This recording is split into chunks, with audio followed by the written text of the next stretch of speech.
क्या आपने कभी सोचा है कि तालिबान, जो अफगानिस्तान में महिलाओं के अधिकारों पर सख्त पाबंदियां लगाता है, उसका विदेश मंत्री भारत आकर क्या करने वाला है? क्या पाकिस्तान की नींद उड़ गई है क्योंकि तालिबान अब भारत की तरफ दोस्ती का हाथ बढ़ा रहा है? और सबसे चौंकाने वाली बात, क्या भारत में ही तालिबान के मंत्री की प्रेस कॉन्फ्रेंस से महिला पत्रकारों को बाहर कर दिया गया? दोस्तों, आज हम बात करेंगे तालिबान के विदेश मंत्री आमिर खान मुत्तकी के भारत दौरे की, जो 9 अक्टूबर 2025 से शुरू हुआ और पूरे देश में हलचल मचा रहा है।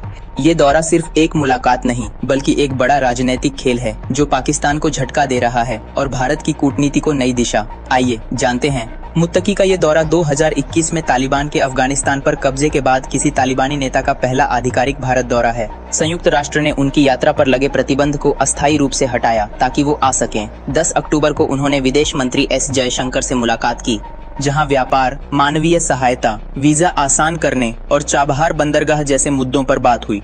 भारत ने काबुल में अपना दूतावास फिर से खोलने की घोषणा की, लेकिन तालिबान सरकार को औपचारिक मान्यता नहीं दी। ये कदम क्यों? क्योंकि अफगानिस्तान रणनीतिक रूप से महत्वपूर्ण है। वहां भारत के विकास प्रोजेक्ट हैं और पाकिस्तान चीन की बढ़ती साजिश को शक्तिशाली से प्रहार करने की जरूरत है।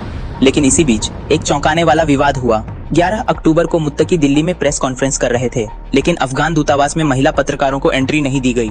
ये खबर आग की तरह फैली। विपक्ष ने इसे महिलाओं का अपमान बताया। कांग्रेस ने कहा ये अस्वीकार्य है। विदेश मंत्रालय ने सफाई दी कि ये दूतावास का फैसला था, भारत का कोई रोल नहीं।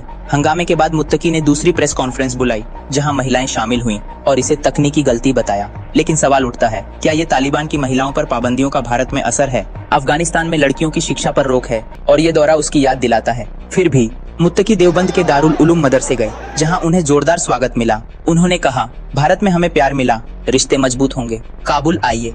हम तो ये कोशिश करेंगे कि रिश्ते और भी बेहतर हो जाए। अब सबसे अजीब बात यह है कि मुत्तकी के भारत दौरे के दौरान ही 12 अक्टूबर को अफगान पाक बॉर्डर पर गोलीबारी हुई।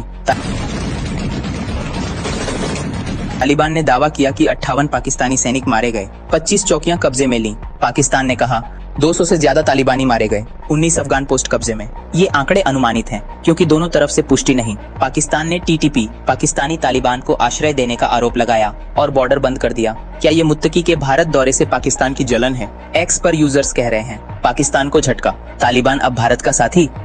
देश में चर्चा गर्म है। AIMIM नेता असदुद्दीन ओवैसी ने कहा, पूर्ण राजनयिक संबंध बनाएं, अफगानिस्तान भारत के लिए रणनीतिक है। एक्स पर #तालिबान इंडिया विजिट ट्रेंड कर रहा है, जहां भाजपा समर्थक इसे पाकिस्तान के खिलाफ कदम बता रहे। विपक्ष महिलाओं के अपमान पर सवाल उठा रहा है। एक्सपर्ट कहते हैं ये दौरा क्षेत्रीय स्थिरता के लिए जरूरी है, लेकिन मानवाधिकारों पर नजर रखनी होगी। दोस्तों, ये कहानी बताती है कि दुनिया की राजनीति कितनी उलझी है। दोस्ती, दुश्मनी और बीच में